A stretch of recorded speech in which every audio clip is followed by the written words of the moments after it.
Hello everyone, welcome to the new video of our channel. So in this video lectures we are going to find out the centroid for the shaded area. So first we will discuss what common mistakes you will do while solving this numerical. So we will consider a circle like this and you will subtract a semicircle from this circle. Now the bottom part is cut from this circle, so we'll consider this as a semicircle. But remember, this is not the semicircle. We don't have the radius for the semicircle. So this is a wrong approach to solve this problem. Now we'll see what is the right approach to solve this problem. For that, instead of considering this as a circle, we'll consider it is a part of circle. So it is known as a sector. So this is the sector and it is connected with the help of triangle, so we get this shape like this. Then we'll subtract a semicircle from this circle. So in this way we have got three shapes. First one is called as a sector, second is called as a triangle, and the third one is called as a semicircle. So in this way we'll solve this numerical. So the height is given from center line to the bottom of this triangle is 50 mm. Radius of this sector is 100 mm. Radius of the semicircle is 75 mm. This is the given dimension. Now we'll find out the symmetry.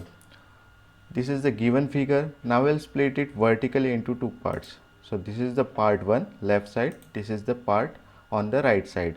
If you observe them carefully, they are exact match. It means that your given figure is symmetric about the vertical axis. So directly we can say that the x bar for this complete figure will be 0. So no need to find out the x bar for the sector, for the triangle and for the semicircle. It will be 0 by default because it is symmetric about the vertical axis.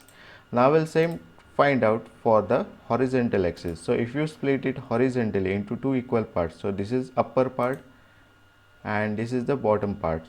So we will not find any similarity between top and the bottom part. So it is not symmetric about the horizontal axis. So we should find out the y bar for sector, triangle and the semicircle. So we'll start with the sector. So before calculating y bar and the area of the sector, we should know the basic dimensions. So as per the formula, we know that the angle of the sector is very important. Okay, this is the given dimension. So to calculate this angle, included angle, we should consider this triangle. So I will draw it here. So this is the triangle. Now the height of this triangle is given 50 mm. So I will write 50 mm. Now the hypotenuse of this triangle will be this radius 100 mm. So this is the 100 mm radius. So now we can find the included angle between this triangle. So this is equal to, I will say it is alpha instead of theta. So avoid confusion. So cos alpha is equal to adjacent divided by hypotenuse. So 50 divided by 100. To find angle alpha, we'll write cos inverse of 50 by 100. So we'll get the value of alpha is equal to 60 degree. Okay, as we know, this angle is 60 degree. What will be this angle? This angle will be, total angle is 90.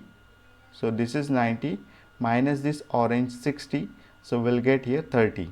And the upward angle is 90. So this is the angle, this is the 90 degree plus this is the 30 degree. So total alpha angle will be 90 plus 30, it is equal to 120 degrees. So we will remember alpha is equal to 120 degree. So this is equal to 120 degree.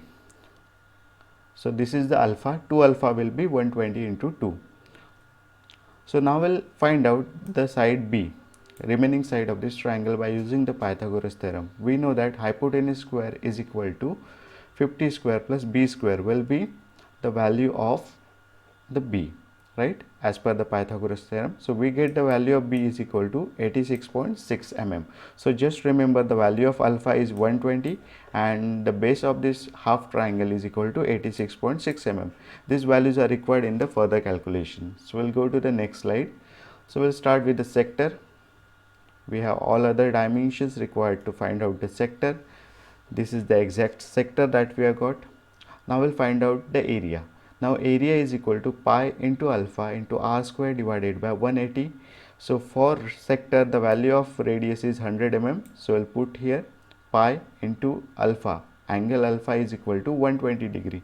R is equal to 100 divided by 180. So we get the value of area is equal to 20944 mm square. Now we'll find out the centroid. Okay, centroid will be located where the area is maximum. So it is located somewhere in this area.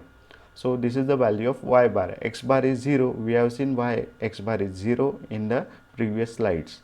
So value of y can be calculated by using the formula 2 into r into sine alpha divided by 3 into alpha into pi by 180. Put the value of r and alpha. R is equal to 100 and alpha is equal to 120. By doing this calculation, we get the value of y is equal to 27.57 mm. So in this way, we have calculated the value of area and the y bar for the sector.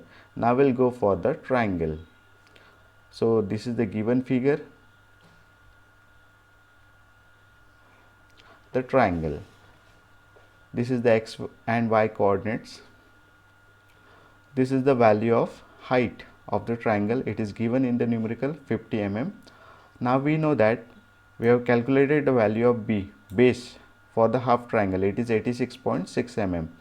Now 86.6 mm here and the remaining 86.6 mm here. So it is 86.6 into 2, so it becomes 173.2 mm.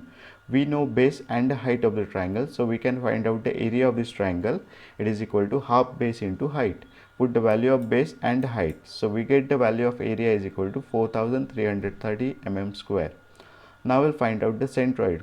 Now the centroid will be located at the maximum area location. So it will be here somewhere.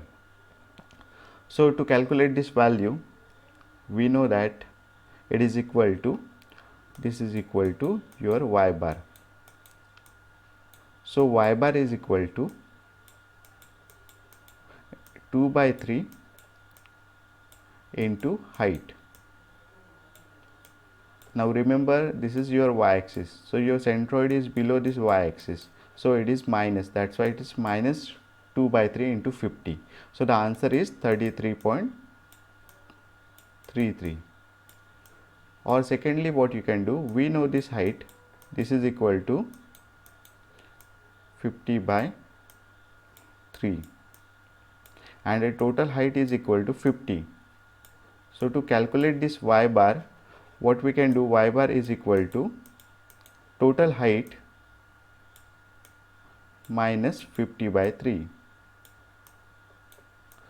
By any way, you will get the same answer, but your answer should be negative because it is below y-axis.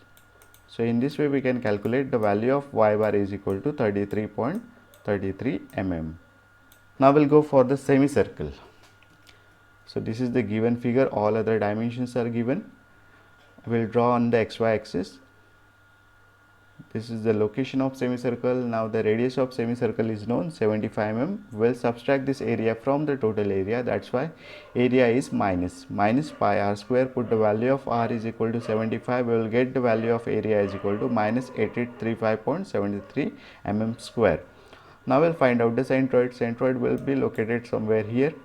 And this y bar is equal to 4r by 3 pi by the definition of the centroid of semicircle. So y bar is equal to 4 into r divided by 3 pi. The value of r is 75 and remaining values as it is. So we get the value of y is equal to 31.33 mm. Remember, y bar is above the x-axis, so its value is positive. That's why positive is mentioned over here. So we have calculated the area and the y bar for sector, triangle and a semicircle.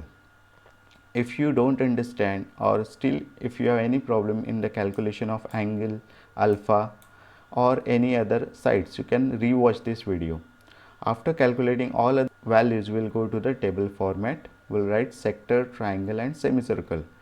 Write the area of semicircle negative.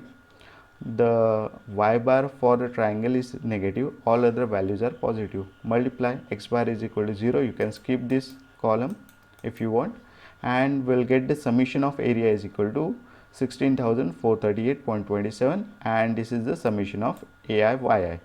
By the definition of this numerical, we know that x bar is equal to 0. Y bar can be calculated by dividing this value by this value. So we'll get the answer of y bar is equal to 9.238. So though this problem looks complex, but we can simplify it by using basic trigonometric functions. So I hope you like this video. Thank you very much for watching this video. Please like and subscribe this channel. Thank you.